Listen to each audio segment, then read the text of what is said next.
I'm Hank Stolz, and we are speaking with Worcester Police Chief Gary Gemme, talking about the new Shot Spotter.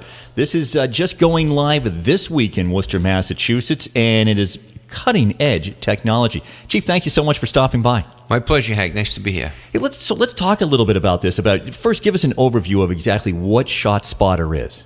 Shot Spotter is a system based on the most up-to-date technology that allows us to monitor 6 square miles in the city of Worcester for gunfire. And we're able to detect both the sound of gunfire, and every time gunfire takes place, it also creates a visual. So it's kind of a dual way of determining whether or not you're accurately identifying gunfire.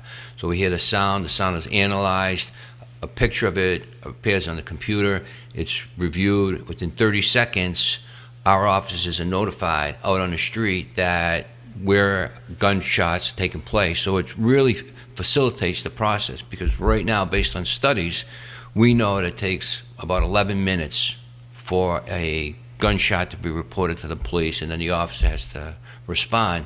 With Shot Spotter, we get a 30-second turnover of when that shot takes place to when we're notified and that gunfire is confirmed. So it really does give us an advantage in terms of responding to the area where it's taken place, but more specifically, it targets in on the area where the gunfire is actually taking place. So rather than a general area, we know specifically where it's taking place. That's amazing. All right, so obviously a guy running away and he's got 11 minutes to kind of get away, or he's got 30 seconds, because that's going to be the response time then is just so much quicker. So what actually happens? So this shot goes off, and somehow Shot Spotter is able to discern that it really is a gunshot. They don't think that it's a backfire. They don't think that it's there's all the noise out there, Chief. How do they know? How does Shot Spotter able to say, no, this is a gunshot and not some other noise? Again, it's based on utilizing technology to determine the accuracy of what's taking place. So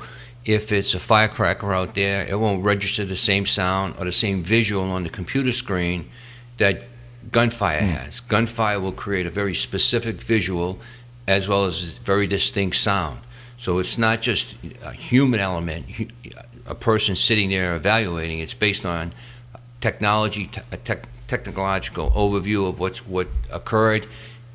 It makes it more accurate in terms of identifying gunfire. So it's about 85% accurate in terms of identifying gunfire, and we feel that's going to be a giant improvement over where we are today. Yeah, it's really amazing. I'm really fascinated by the technology of it, that we are at a point in 2014 where you can even have something like this. All right, so the gunshot goes off. Now it comes back to the station. What happens at the station? do buzzers go off? Red lights flash? How does this get activated? Well, right now, the way it's designed is that every officer in all our offices have laptops in their computer will be notified via the computer.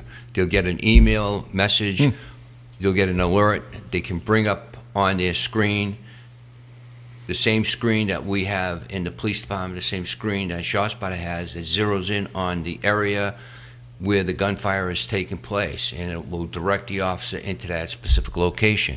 At the station, we have, at our real-time crime center, we have cameras, we have Shot Spotter, we can observe the technology, we can bring up video cameras in a particular area where gunfire is taking place, maybe provide additional information to the officers, help direct them to the area and provide them with any identifying information we have, whether it's a car or a suspect or anything like that.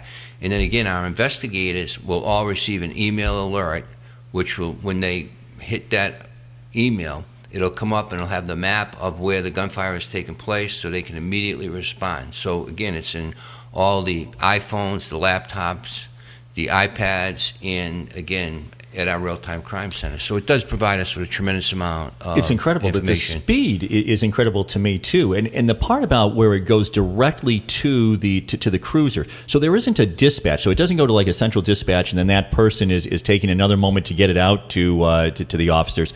Somebody is maybe a block away from where this incident happened, or a street away. They get that information right away, and then on their own, they can respond to what is happening. That's correct. But at the same time it's going to our offices out on the street, it's going to communications where the people in dispatch, the communications department, will have that same information. Every police officer who has either an iPad, smartphone, or a computer will know when that's taken place and where it's taken place. So again, it provides instant information to the officers about where gunfire is taking place. All right, tell me about this other element that you just mentioned as well. So ShotSpotter happens. We know that it is a gunshot. Everybody is responding to this area. At the real-time crime scene, you're immediately going into action as well, and you are accessing these cameras. What are these cameras? This is like Joe's Pizza Shop has a security camera, and you're able to. How are you able to access that? Well, there's a lot of cameras that are in the process of tying into, whether they're schools, they could be colleges, they could be different businesses in the city that have cameras. The city has numerous cameras and intersections. So all of those cameras we can tie into through our real-time crime center. So if we have a specific location, we can bring up that location. If we are tied into those cameras, then we can monitor what's taking place directly from our real-time crime center and provide additional information to the officers that are responding to the gunshots. And it could be critical information. So it's all with the whole idea is to be able to respond quickly to gunfire, to do it safely, and provide the officers with as much information as possible so they can effectively respond. Chief, this really is cutting edge. Other cities that are doing this, you've seen this technology in action? Yes, I have. Yes, I have. And Boston is big on ShotSpotter. They've had it for a number of years. They think it's one of the most effective tools that they have in addressing gun violence in their community. And we believe that based on all of our research, and again, we didn't get into this overnight. We've been looking at ShotSpotter for the last 4 or 5 years, reviewing the technology, looking at other police departments, and then seeing how we could fund it and bring it to the city of Worcester. And we were very fortunate that we've been able to fund it. We have funding for the next 3 years. We're going to see how effective it is, and we believe, the police department believes, that it's going to be so effective that the community will support it in the long term. Well, actually, and I certainly would go along with that. I mean, it certainly seems from the way that you described it. Again, I'm just amazed. I mean, it's something that if it had been in a movie 10, 20 years ago, people would have thought that it was almost science fiction. It's amazing how fast this technology moves. But you're a stats guy, and you said you've seen this in the other cities. Then, so there are statistics. I mean, how has it affected police departments? Well, the way it affects police departments is that you find out very quickly that there's a lot more gunfire going on in your community than's being reported.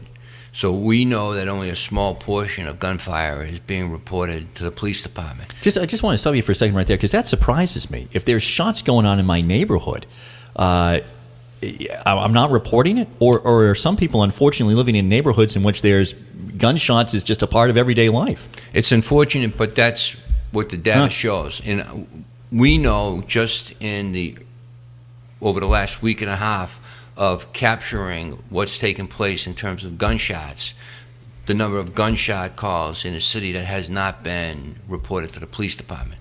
So one, we know that we're going to get more gunshots, we're going to get more information. And the more information that we have, the more accurate information about where gunshots are taking place, the better we can respond to gun violence, because our crime analysts will review that data. We'll be able to identify more specifically areas where gunfire is taking place, direct resources into those areas. And again, part of our investigative strategy will be to knock on businesses, knock on doors, try to find out who has video cameras, who has video surveillance that we can use to build a case, or at least identify those individuals that are involved in gun violence. Because when we look at our victims of gun violence, our suspects of gun violence, we know that it's a small group of violent offenders in the community. If we can better target the location, then our response will be more effective in terms of identifying the individuals in specific locations where this gunfire is taking place. And let me clarify, when you're accessing the cameras, that's because ShotSpotter has gone off and you're accessing a camera in that area.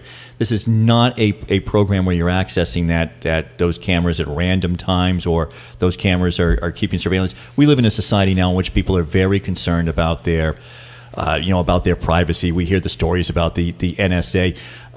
How much are you kind of keeping an eye just in general on people in Worcester? Right. We don't do any monitoring or general monitoring or surveillance of the public, nor do we store any video surveillance on a regular basis about what's going on in the community. The only time that we will download video is if we can use that video as part of an investigation to bring a criminal complaint against an individual. And so that's very selective, because trying to capture all the video surveillance that's going on in the community, you would need storage capacity that no municipality could afford. And you wouldn't have the resources to vet that video surveillance to try and find out exactly what you're looking for.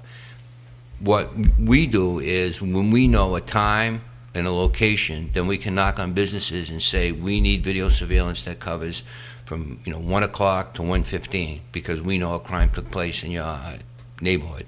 And so then they usually provide access to that video, and if it has value, then we'll get a copy of that. If it has no value to the investigation, then we don't have any interest in obtaining it, because again, it would become a issue of storage, protecting the integrity of that evidence. So if we don't need it, we don't want it.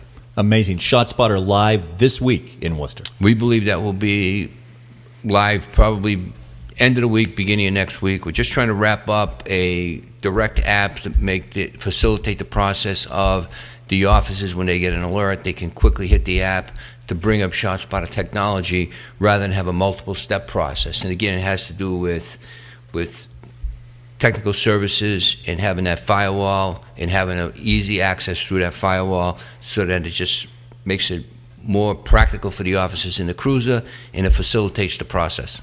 Worcester Police Chief Gary Gemme,